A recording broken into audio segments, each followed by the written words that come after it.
Students, hope you are doing great. जैसे कि आपको पता है आज 12th क्लास का फिजिक्स का एग्ज़ाम था। तो काफ़ी बच्चों से मेरी बात हुई है, कुछ स्टूडेंट्स फ़ोन पे भी बात हुई है। कुछ स्टूडेंट बोल रहे हैं कि फिजिक्स का एग्ज़ाम बहुत टफ आया है, और स्पेशली जिनके पास सेट सी था। तो जितने भी बच्चों से मेरी बात हुई है, सभी ने यही बोला है कि कई बच्चों को तो टेंशन है, और नेचुरल सी बात है, टेंशन बनती भी है। जैसे अगर आप जेई का एग्ज़ाम दे रहे हैं, तो जेई के एग्ज़ाम में 75% का एग्रीगेट है, आपकी परसेंटाइल होनी चाहिए 75% पीसीएम में। तो जो बच्चे तैयारी कर रहे हैं, आईआईटी जेई की तैयारी कर रहे हैं, उनको 75 मार्क्स लेकर के आने हैं परसेंटाइल तीनों में। तो नेचुरल सी बात है, थोड़ी टेंशन तो होगी ही। बट उन स्टूडेंट्स को मैं यही कहना चाहूँगा, ये उन्हीं के लिए नहीं है, ये सभी के लिए एग्ज़ाम ऐसा ही है।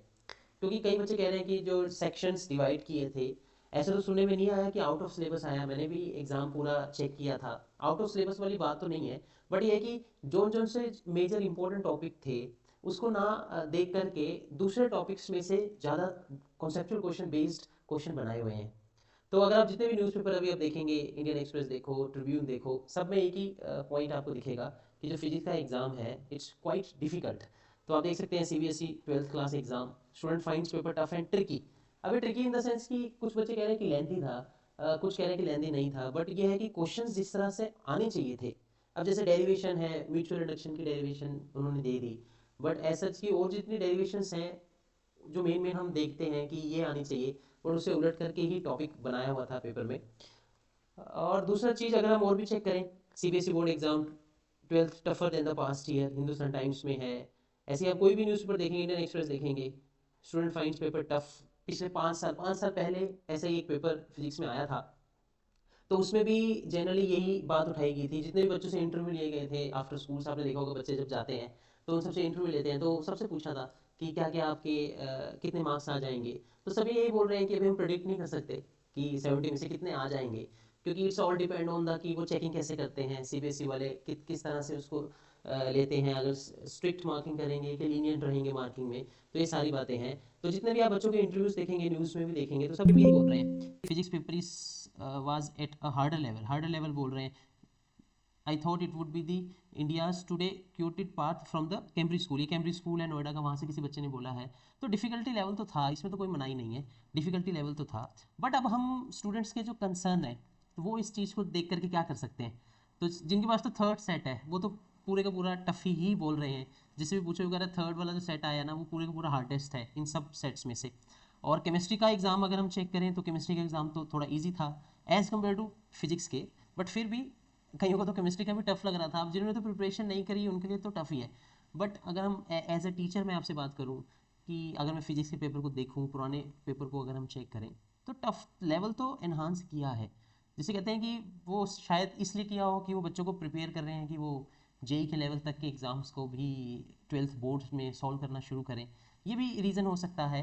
तो जितने भी स्टूडेंट्स हैं, कुछ वरीड हैं, टेंशन में हैं, क्योंकि कह रहे हैं कि कॉन्सेप्चुअल बेस्ड ज़्यादा पेपर बनाया, कि जो कॉन्सेप्चुअल क्वेश्चंस थे, जिनके न्यूमेरिकल आने चाहिए थे, जो जो मेन टॉपिक हम जनरली देखते ही हैं, पढ़ा करके और बच्चे को पढ़ करके पता लग जाता है कि कितने कितने कॉन्सेप्चुअल क्वेश्चन कहाँ से उठ सकते हैं।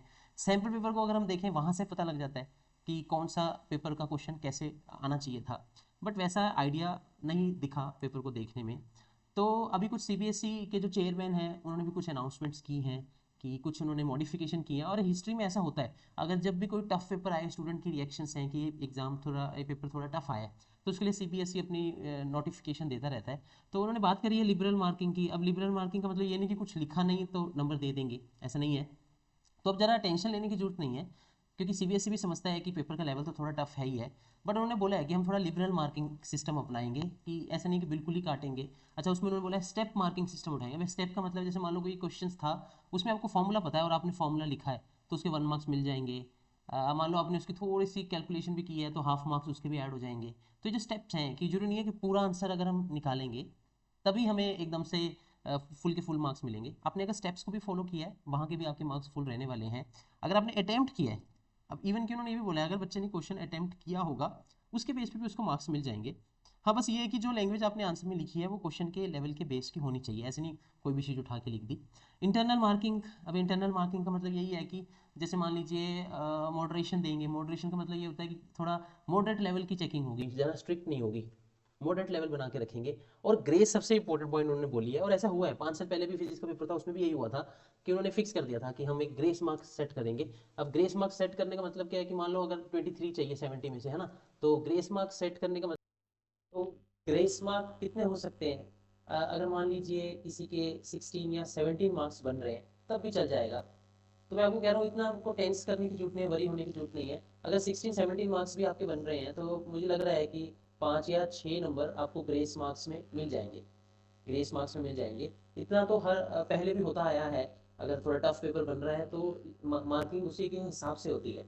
और इवन की सीबीएसई ने तो बहुत बड़ी स्टेटमेंट बोली है कि उन्होंने बोला है कि अब तो हम किसी को फेल नहीं करने वाले हैं, ऐसा 10th क्लास के पेपर में उन्होंने बोला था।